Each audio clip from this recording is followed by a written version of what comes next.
We've heard, I think, throughout this morning that Cyprus economy has been performing quite strongly in terms of growth, in terms of job creation and employment. And a key driver of this success has been FDI. FDI that is driven by a strategy that focuses on attracting to Cyprus high specialization companies and talent, but also investments in sustainable projects in new sectors of economic activity. And this strategy is placed in an action plan that aims to create a more diversified, a more resilient economy by fostering the creation of new economic sectors. And I think testament, evidence of this success is the fact that today we have in Cyprus a cluster, a technology cluster of about 800 companies spanning ICT, gaming, fintech, and technology-enabled business process outsourcing. A cluster that was not there 3-4 years ago. ICT specifically today contributes 14% of GDP, and to put that in context, is bigger than the contribution of shipping, which is a traditional sector of economic activity as far as Cyprus as a business hub is concerned, and is comparable to the size of tourism. In fact, ICT is the fastest growing economic sector in Cyprus today. ICT specialists have more than doubled over the last few years because of the relocation of many companies and experts. And just to conclude with the numbers, just to demonstrate the success of this strategy, is the fact that in 2024, FDI growth in ICT was more than 200%. And this is, importantly for us and Invest Cyprus, is not just new companies coming to the island, but companies that came in 2022 and are still growing and expanding their economic footprint. So this is a sort of an introductory positioning just to make the point that FDI drives economic growth, drives job creation, and is happening on the basis of a very well thought out, I think, strategy in the context of a broader action plan for the country. Great, thanks. Yeah, that's a useful introduction. Yeah, it's quite astounding figure, really. The ICT now 14% of GDP, overtaking shipping and tourism. Yeah, that's a great success, really. As you said, Cyprus has been very successful in attracting greater FDI inflows in recent years. So I guess, just in terms of going back to basics, what are the kind of key strengths of the business and operating environment in Cyprus that is making it attractive to investors? Yeah. Well, I mean, Cyprus, first of all, is a trusted partner in a complex region. I think this was very well demonstrated by President Christodoulidis' remarks this morning. So we are a gateway into the EU, and we are a business hub for the region. But this goes beyond geography and geopolitics, actually. As a country, we make a conscious effort to provide in Cyprus a platform where companies can test their ideas and scale up into the EU. And we had earlier the chairman of CISEC. CISEC has a regulatory sandbox. The central bank has an innovation hub. And I don't know if the chief scientist is still here in the room. I know that in the context of the AI strategy that is at the moment being crafted, there will be an AI sandbox.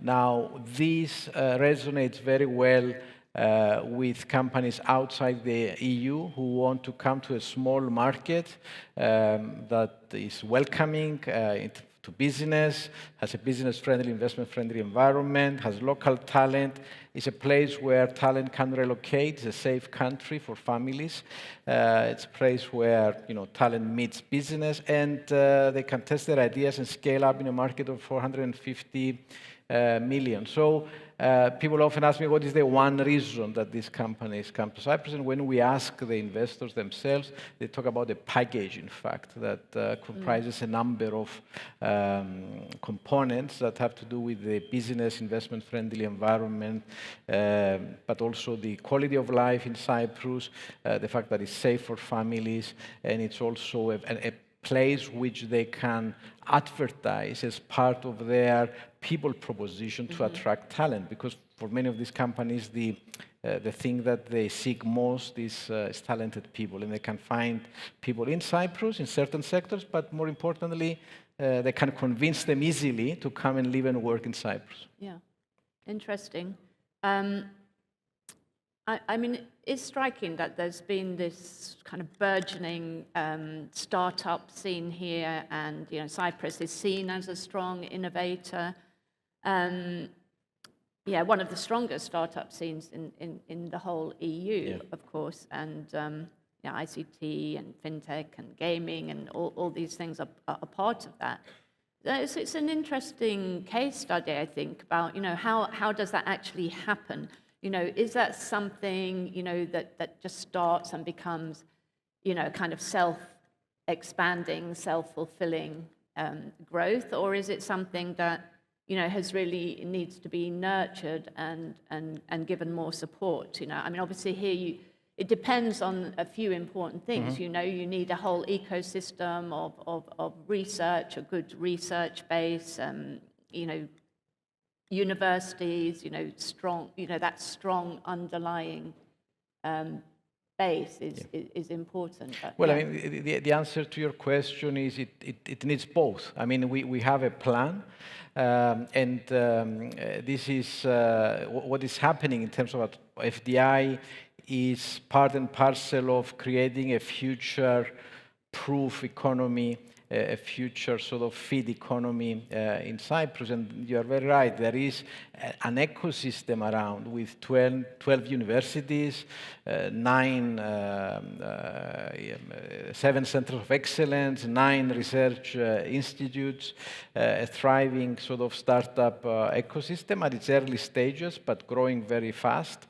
And all the cities in Cyprus actually competing with each other, trying to be as attractive as possible to startups. So there is a plan that is being implemented, but at the same time, this is self-fulfilling in the sense that, and at Invest Cyprus, we see as one of our most important responsibilities, in fact, to be in touch with the investors that are already in Cyprus, to address their pain points, to get their feedback, because they are the best ambassadors for us abroad. So the companies that come to Cyprus, they are satisfied and they grow their economic footprint. They bring more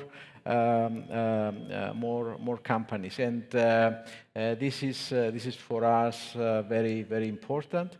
And we've seen this interest during the visit at Silicon Valley when we said we were going to Silicon Valley to present Cyprus. Some people smiled, but now we have a couple of companies from Silicon Valley that have set up in Cyprus. We have, I think, Alag will be on the panel later, representing Bicentric. Terstorrent is setting up in Cyprus. Another AI company from India, LT Mindtree, has set up in Cyprus. And then we have the examples of companies like MUFG and Murex that set up 3 years ago, and they keep growing, employing more than 250, 300 people each. So there is a plan, but there is also the momentum that is created by the investors who are here and bring more investors to the country. Yeah, and I suppose you're probably getting a lot of reinvestment as part of your annual FDI inflows. There's a lot of reinvestment. There is a lot of reinvestment, and there is a lot of also expanding the footprint of existing investors. But beyond tech companies and sort of the relocation, I just want to mention that we've had success in greenfield projects. There we face some challenges because of the energy cost, because of sometimes bureaucracy is not helping. But we had a state-of-the-art state-of-the-art bottling factory set up from Lebanon coming to Cyprus to enter the European market. In the universities, we had examples like the American University of Beirut setting up a campus in Paphos. That's a 15 million euro investment, and it's becoming part of the broader ecosystem as well. So there are also investments in greenfield projects, in education, in energy, in healthcare, that are also driving the growth of the economy. Okay. Well, the clock is telling us we're out of time, but I've got one more question for you. Which is more about the labour market. I mean, you've talked about how Cyprus is seen as, by investors, foreign investors, as an attractive destination and one that can attract workers and families, to come here. But what about, are you experiencing labour shortages or skills gaps, and what are you doing to address that, if so? The companies that are sort of in the technology-enabled business process outsourcing sort of segment usually find a lot of people locally, because we're a country with many accountants, lawyers, people in compliance, regulation, etc. And those usually fit very well in that segment. Where we have a problem also is in deep tech skills. Those are the people that mostly relocate to Cyprus. Having said that, with companies with which we are in touch, following the visit to the US, with the help of the Deputy Ministry for Innovation and the Chief Scientist, we are in touch with the universities in Cyprus, and they are already sourcing local talent from those universities for their companies once they are on the ground. We are also identifying Cypriots who live and work abroad, who have technology skills, and we're trying to connect them with that ecosystem. And the President has launched also an initiative lately to drive this repatriation of people with particular skills. Having said this, there is a skills gap. There is let's say, a difference between what the market needs today because of these new sectors that have been created and what our education system is providing. And you had a discussion earlier. I think it's part and parcel of this broader need for a more ambitious educational reform in Cyprus to provide to the labor force the skills that are needed, both new school leavers, but also the existing labor market. I mean, we need to reskill the people who are already in jobs in Cyprus. But it's part of this transformation of the economy that is currently taking place. Mm-hmm. Okay, that's all we've got time for, unfortunately, but I think, we've got a great overview, really, of why Cyprus has been so successful in recent years in attracting FDI and reshaping its economy. So thank you very much for being on the platform with us.